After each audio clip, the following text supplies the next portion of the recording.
Muy bien, entonces de lo presentado hasta este momento se tienen dos definiciones, una es intérprete y la otra es compilador. Entonces, de las definiciones iniciales ya se tiene la definición de compilador y la de intérprete. Entonces, ¿qué es un intérprete? Es un lenguaje de programación que requiere de 3 etapas para poder generar las instrucciones dentro de un lenguaje de programación. Y un compilador llega hasta la generación de código ensamblador. Llega hasta la generación de código ensamblador. Y ahí se queda. Entonces llega un código fuente, se analiza en su léxico, sintaxis y semántica, y si está libre de errores, entonces se puede interpretar. Queremos llegar a los códigos máquina de la computadora, queremos llegar al código de ceros y 1, necesitamos generar código intermedio, optimizarlo, que es opcional, y generación de código ensamblador, y se obtiene un programa en código.asm. Ahora, de las cosas raras que tienen los lenguajes de programación, el lenguaje ensamblador pues está tanto en la capa más alta como en la capa más baja, ¿no? Porque un lenguaje ensamblador también tiene que ser analizado léxico, sintáctico y de manera semántica. Muy bien. Entonces vamos a ver un ejemplo de cómo, detallando cada una de las etapas. Muy bien, entonces se tiene una expresión aritmética, la cual representa una instrucción en un lenguaje de alto nivel. Entonces A es igual a 2 más 3 por 5 menos 4. Creo que todos conocemos lo que va a suceder en esta expresión aritmética. Muy bien. Entonces la etapa del léxico es la que se encarga de verificar que los componentes del programa fuente correspondan al lenguaje. ¿Cómo se lleva a cabo internamente este análisis? Se lleva a cabo a través de las expresiones regulares y a través de los autómatas finitos. Son modelos matemáticos. Las expresiones regulares son conceptuales y los autómatas finitos permiten una implementación. Los autómatas finitos al final caerán en una tabla, en una matriz, en un arreglo de 2 dimensiones, pues, y los lenguajes de programación tienen este tipo de dato y por lo tanto es la forma en cómo se implementa la etapa del léxico para un lenguaje de programación. En la parte de la sintaxis hay que verificar el orden de los componentes y existen 2 modelos, las gramáticas y los diagramas sintácticos para lograrlo. La sintaxis es la etapa más importante en un lenguaje de programación ya que define a las otras 2, es la que establece cómo se va llevando a cabo el análisis. Es decir, el análisis no es secuencial, no es que primero se analice léxicamente, luego sintácticamente y finalmente la semántica. No, sino que la sintaxis comanda la ejecución y cuando necesita hace la llamada al léxico y cuando lo necesita también hace la llamada a semántica. En la etapa de semántica se verifica la correspondencia de tipos en un compilador y cuando es un intérprete se ejecutan las instrucciones. El modelo que permite implementar esta etapa se llama traducción dirigida por la sintaxis, que básicamente es una gramática a la cual se le incorporan acciones a realizar. Esas acciones no son más que bloques de programas de código para poder ejecutar instrucciones. Después viene la generación de código intermedio. ¿Qué es la generación de código intermedio? Bien, la generación de código intermedio es el desglose de las instrucciones de alto nivel en instrucciones individuales. Si se observa la expresión aritmética, tiene una la asignación, 2 la suma, 3 la multiplicación y 4 la resta, tiene 4 operaciones. Entonces, código intermedio son algoritmos que se encargan de descomponer. Aquí ya no hay matemáticas, aquí son algoritmos que se encargan de tomar esta expresión o instrucción de alto nivel y descomponerla en instrucciones individuales. Entonces, hay un mecanismo para saber que la primera instrucción en ejecutarse es la multiplicación. Bueno, entonces primero se va a multiplicar y se va a almacenar en una variable, vamos a llamarla temporal 1. Después el resultado de esa multiplicación, en precedencia habrá que tomar la suma con el 2. Bueno, entonces al resultado anterior, que está en T1, habrá que sumarle el 2 y guardarlo en temporal 2. Para después, al resultado acumulado en temporal 2, restarle 4, que es la siguiente operación, y finalmente el resultado, que está en temporal 3, asignarlo a la variable A. Entonces, código intermedio es simplemente el desglose de la instrucción, simplemente, entre comillas, por supuesto, el desglose de la instrucción de alto nivel en instrucciones individuales. Existe una etapa que puede ser, no es obligatoria, que es la optimización, y también hay algoritmos para optimizar código, y en este caso, si se observa, la variable temporal 3 es redundante, ¿no? Podemos eliminarla y directamente el resultado de la variable temporal 2 menos 4 asignarlo a la variable A, y entonces desaparecer temporal 3. Y finalmente viene la generación de código ensamblador. ¿Qué es la generación de código ensamblador? Pues cada una de las instrucciones individuales habrá que convertirlas a las instrucciones de código ensamblador. Esta conversión no es unitaria, es decir, a cada instrucción de código intermedio le corresponde una instrucción en ensamblador, pudieran ser varias, ¿no? Entonces aquí, por ejemplo, para multiplicar en ensamblador, pues los circuitos de la computadora están conectados a registros internos. No se puede hacer la multiplicación directamente. Entonces, un operando, en este caso el 3, el operando izquierdo, se transfiere primero, se mueve, se asigna a un registro interno de la arquitectura de la computadora.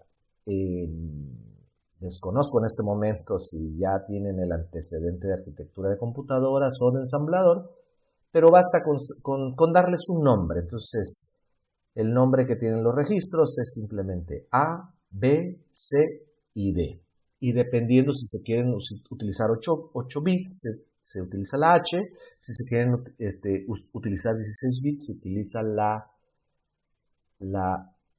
X. Entonces, aquí se están trabajando pues 8 bits, que son suficientes. Entonces, estamos transfiriendo, o se está transfiriendo, el número 3, el operando izquierdo, a un registro interno de la computadora. ¿Para qué? Para que a través de ese registro se pueda realizar la multiplicación. Entonces aquí estaríamos multiplicando 3 por 5 y el resultado 15 queda en AH.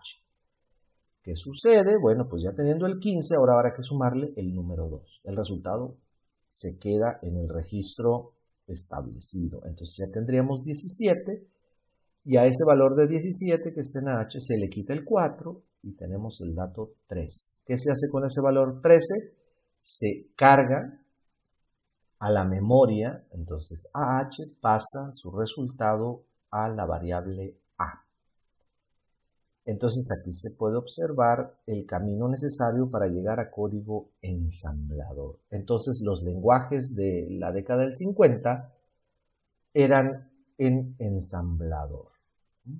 Entonces, inclusive inicialmente fueron en código máquina. Entonces, una vez que se tiene el código ensamblador, ya se puede hacer la conversión hacia código máquina. Entonces, ¿qué código binario le corresponde a la instrucción MOV? Eso depende de la tabla de instrucciones del microprocesador. Por esta razón, no hay compatibilidad total en en las arquitecturas de la computadora, porque cada fabricante decide el número que le corresponde a cada una de sus instrucciones. Esto tiene que ver con la electrónica del microprocesador. Entonces, en este esquema, que es conceptual, que no pertenece a ningún microprocesador real, su profesor decidió arbitrariamente que la instrucción move le corresponde el número 6. Entonces, el código máquina de la instrucción move es 00110. También existe algo llamado registro de instrucción. El registro de instrucción es el tamaño en bits de la instrucción de código máquina. En este caso, su servidor decide 5 bits, que son suficientes para las instrucciones con las que se cuentan, para poder definir la instrucción. El primer operando es de 8 bits y el segundo operando también es de 8 bits. Entonces aquí el registro de instrucción es de 21 bits, correspondiendo el primero a la instrucción, el segundo al primer operando, y que generalmente va a ser un registro, y los últimos 8 para el segundo operando. Entonces, esto es una traducción directa. Digamos que, y aquí viene otro concepto de los iniciales. Ya se definió que es un compilador, ya se definió que es un intérprete, ahora se va a definir que es un ensamblador, no lenguaje ensamblador. ¿Qué es un ensamblador? Bueno, pues el ensamblador es la herramienta, es el programa que nos permite convertir de código ensamblador a código máquina. Porque esto es lenguaje ensamblador, pero en este caso pues llevan el mismo nombre. El ensamblador es el que va a convertir de esta línea de código ensamblador a esta línea de código máquina. No hay, ¿cómo decirlo para que se escuche modesto? No hay ciencia en esta conversión. Donde sí hay ciencia es en la conversión de un lenguaje de alto nivel al código ensamblador. Aquí sí hay ciencia. Los modelos de léxico, sintaxis y semántica califican dentro de las ciencias computacionales. Toda esta área de conocimiento lo dan las matemáticas discretas. Muy bien. Acá no se utilizan matemáticas, se utilizan algoritmos. Entonces, cada una de las instrucciones del ensamblador debe ser traducida a código máquina. Entonces, la multiplicación